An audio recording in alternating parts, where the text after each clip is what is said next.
Mykhailo, welcome again. Hello once again. So where are you at the moment?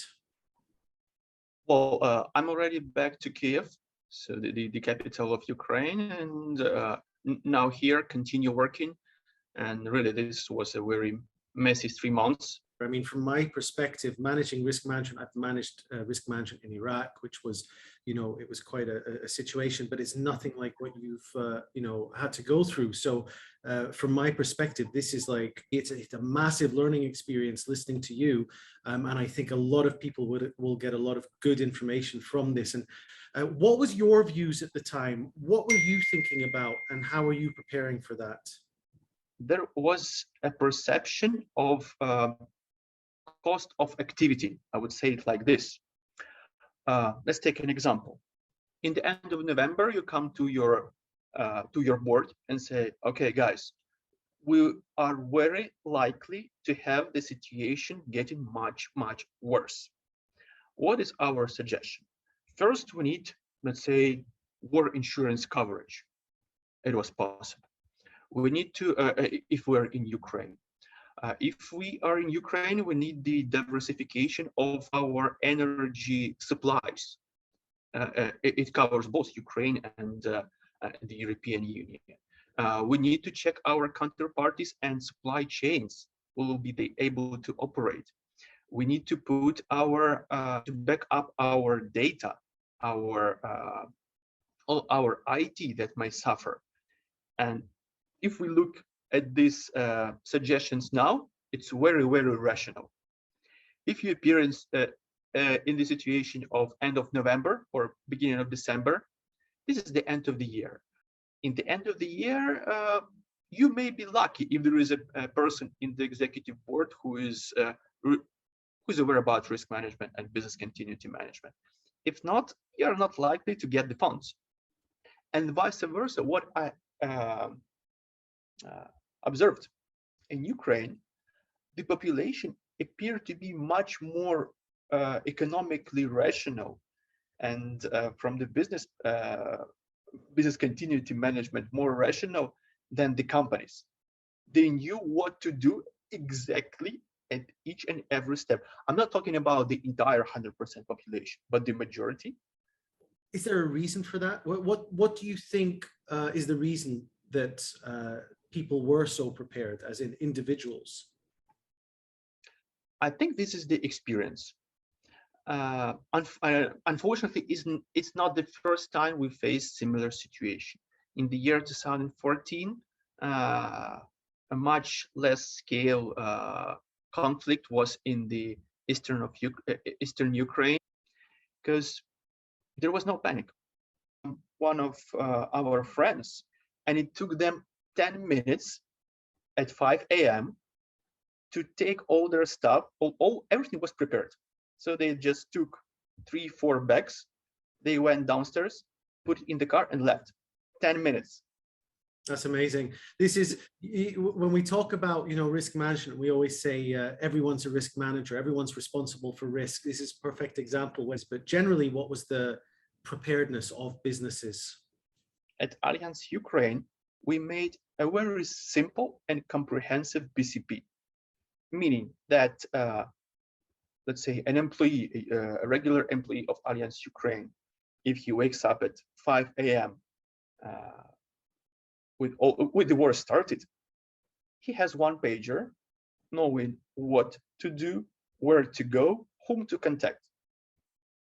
Clear as that, because when you're in a stressful situation, you will not read the manuals of 10 pages, of 20 pages, never.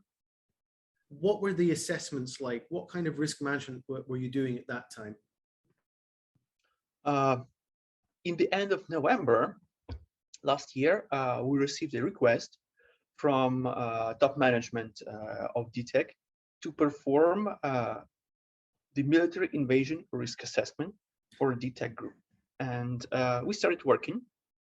That was an outside the box task. We have never done it before. So we started with the assessment of the organization. What are the vulnerabilities? So what is the structure of our assets location? Because the main impact may be basically directed to our power plants, to our drilling wells, to the gas production facilities. So it was clear, understandable that the possible threat may come from the north and from the south. And we made a sort of, let's say, a heat map for our assets, where the red zone was the closer to the border. The next step, you need to understand the value and the cost of possible loss of assets and the loss of income. Then you start looking at the open source, open data that you have, the analytics. So there was a lot of news of these military trainings of Russia and Belarus around the borders. You knew the movement of the military forces. You understood the possible scenarios and built up this assessment, what if? So what if scenario one realizes how it impacts our heat map in regards of asset? What will be the monetary impact and how we can work with it? And then we go to the step of possible mitigation. And here, one of the most important role is the insurance coverage. Just on the insurance end. So you're basically looking for gaps in the insurance, right? You're saying, well, what do we have? What don't we have? What do we now need to go and get? And as you say, for the renewables, you already had that back in May. For other stuff, you then needed to go and place it. And what was the pricing at that point? I assume it went up at that point.